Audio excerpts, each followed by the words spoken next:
Hello, I'm Ivaana.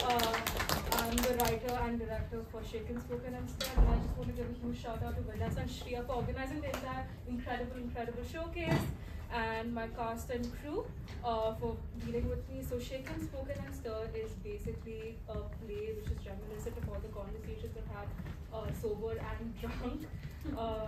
So I hope you find a piece of yourself in it, because I did. So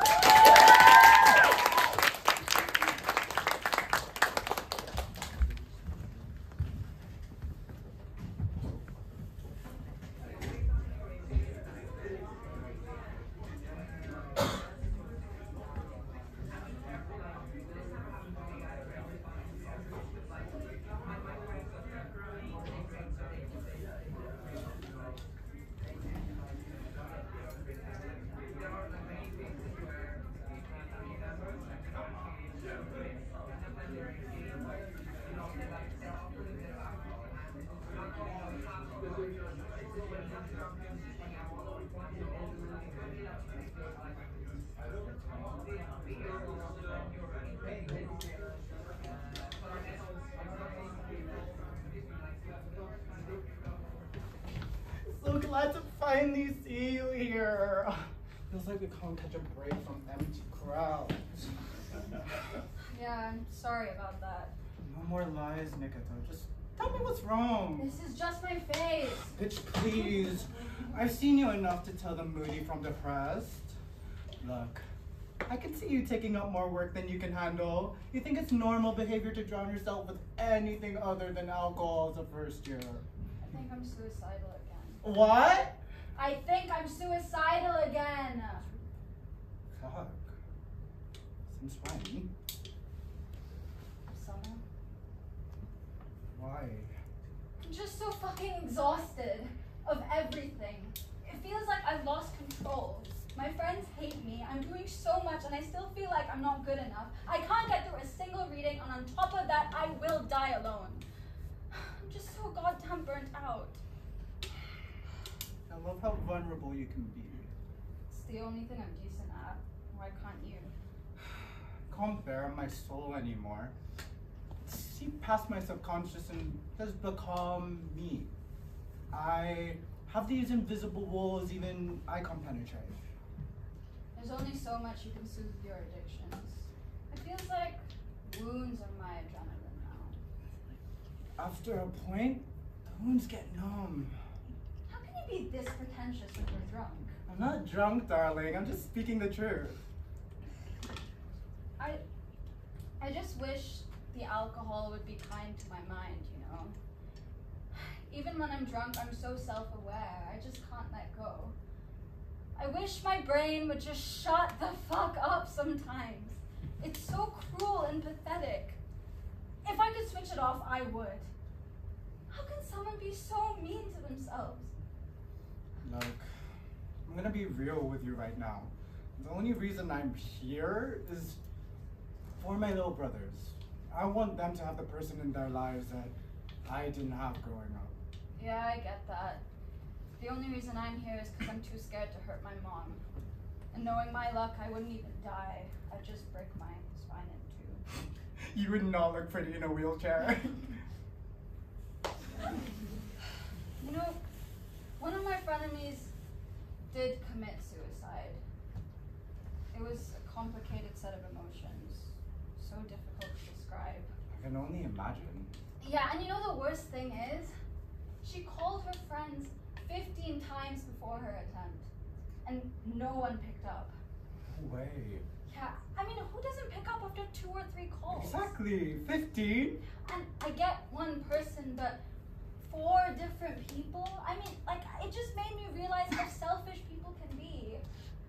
I wonder if they ever feel the guilt weighing on their chest. I mean, I didn't even know her, and I still feel this lingering void of what if I was closer to her, nicer to her, just a plethora of what ifs.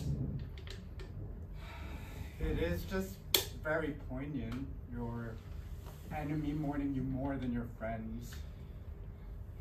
It speaks volumes about the kind of world we're becoming. Yeah, this generation's just gone to the dogs. Everyone's lost, depressed. We've collectively lost our mind. The new art of this generation, it seems like you don't care. Yeah, exactly. Everyone's just so obsessed with not giving a fuck. Like, oh, I'm so cool because I don't give a fuck about anyone or anything. Like, I've read Subtle Art of Giving a Fuck. It literally says, give a fuck, care about small things, about minute things.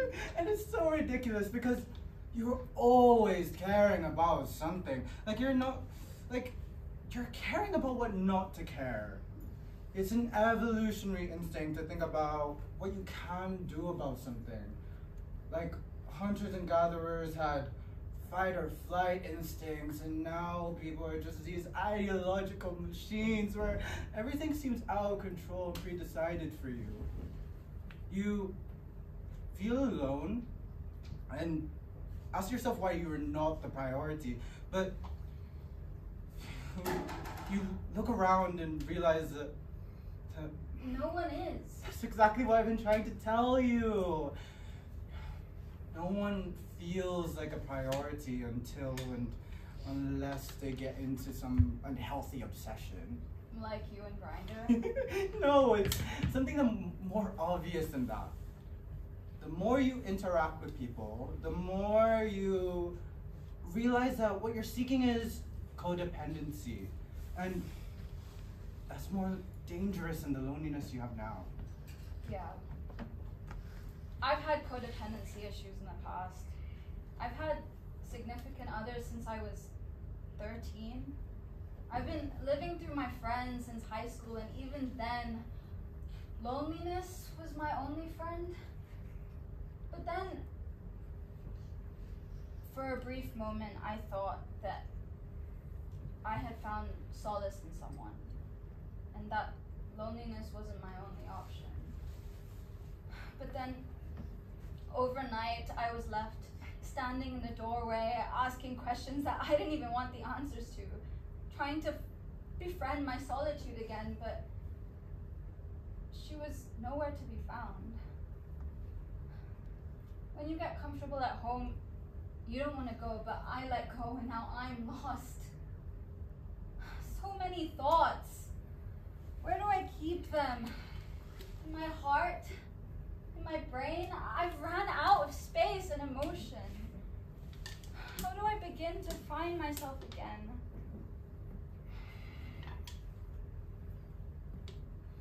Have you ever heard of this painting called The Wanderer Above the Sea of Fog?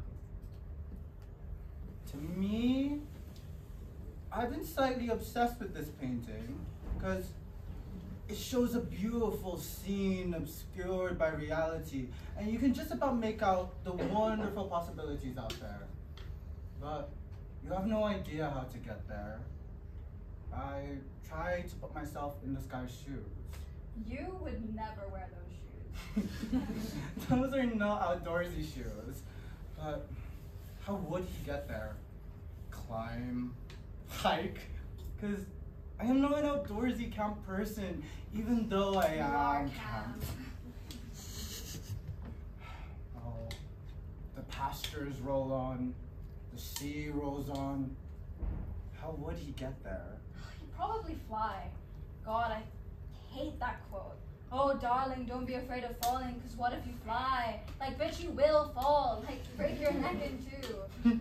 No, he has to walk. He needs to crawl. He has no option to fly. You know what's scarier? You were there. The fog was there. But you were scared of it and never explored it. It's scary if you took the same route every day and didn't get lost. It's good that you're lost. You'll be found soon. You'll be home soon. Who knows what you can find out there? Who knows what's in the unknown? I think the known is scarier. It's so depressing. My known becomes unknown in a blink of an eye. You think you found your best friend. You think you found the love of your life, and then poof, gone. Maybe if I left my old conniving ways, I'd find happiness.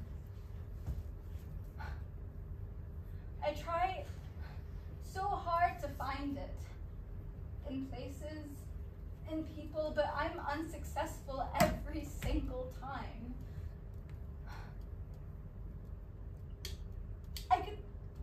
I could have 15 people around me telling me that they love me, but I would still feel this crippling void inside of me.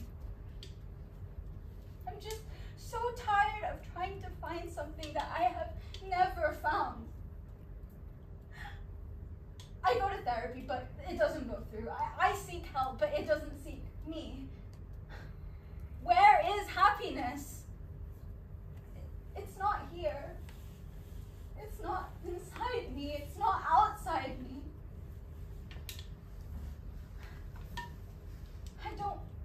I don't want to end things, but what is the end goal in my life? I have no plans after uni. I'm just going with where life takes me, but I always want to know what's in front. Maybe the uncertainty of it all glooms upon me. I need something tangible. Something to live for. I need hope. 'Cause after all, is it really living if you have no hope for tomorrow? That is part of the human experience. I don't want the human experience. I want to be a panda and just sleep. I think you got lucky being a human. You know, they're all being shipped back to China and you wouldn't slay there. You know what I think you need? For someone in a room full of people to look at you, be enamored by you, have you on their mind every second of every day. Oh my God, shut the fuck up, that doesn't exist. That's what you want. That's what I want. I want someone to look at me from across the room and think about how my smile lights up the room. Lights up his room. This isn't a Jane Austen novel. Jane Austen does not have the complexity to write us, babe. I think I'm written by Rudyard Kipling. New adventure every day. Fucking Bagheera going bare necessities with a big pot of honey, like bare necessities, simple bare necessities. Forget about your You know what? I see work. it. You and Pooh could be the next big couple on campus. Now it can be an episode of the Jungle Book. I think I'm Eeyore, but maybe that's not such a bad thing. I'm scared that I'm never gonna be able to find love. I thought I did this summer, but he didn't want me the way that I needed him. You know what? I blame Tinder and Hinge. The only men that I find there are fucking morons and men that are shorter than me. I'll drink to that. I don't even get a match. You always have Grindr. It's for one thing and for one thing only. At least you get laid. I don't want to get laid anymore. It's so unfulfilling. A loving, wholesome relationship will just leave you heartbroken. I've had people go on about sex being this, that, all the vulnerability, but I don't feel anything. Like, I feel the pleasure, then it fades. So, it's a hollow feeling of nothing. Maybe that's why it's better with women. We want intimacy. We want more than just nothing. Men just kind of go, bleh. You're probably right, that's it. It's the worst thing for a woman, a man not feeling anything. Maybe if he felt something, I wouldn't be here right now, trying to crawl my way back. Maybe it's not love then. Maybe it's Maybelline. Infatuation? You're asking the wrong person, babe. I don't even know what it is. I don't know what I'm looking for.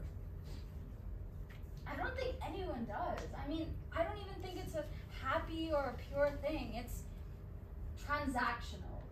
It's a compromise to continue your bloodline and soothe your ego. I don't think that love as we see it even exists. And if anybody says otherwise, they're fucking kidding themselves. Because the only person that loves me unconditionally is my mom. And that sucks, because I take her for granted. I think you're right. There's only 3 things in the world which can make me cry. One of them is my mom. Is the second one weed? No, it's homeless people, but that's irrelevant. You know, it's not my mother. It's more so the relationship with my mother. I feel guilty for not putting more effort into the relationship. It's not just the fact that I'm gay and her not accepting it. It's the fact that I didn't try to make amends when I could. Now I just see a completely different version of her. I miss the old sense of familiarity. But at least it's more cordial than my relationship with my father. Is it even possible you can't hold a single conversation with the very being you brought into the world? Maybe that's why I'm so into sex. It's just my way of reclaiming my daddy issues. I don't know what I yearn for more.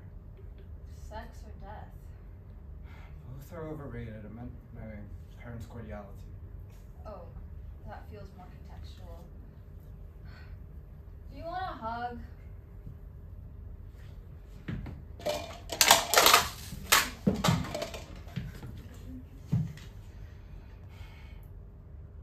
Why do you want to kill yourself? I don't know, okay? It's just that if I die today, I die alone. And that's literally my worst fear. Yeah, you're right. That sounds pathetic. I'm not going to feel sad for you. You need to wait until someone feels sad for you. Maybe you'll just stick it out till the end. I am not looking forward to living till 120 and still trying to navigate my situationships. I only have so many, I'm actually not looking for a relationship right now because I have to work on myself and me. You need to take up crocheting.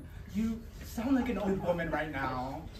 I do love my crochet sticks, and I love food, but it makes me feel so guilty.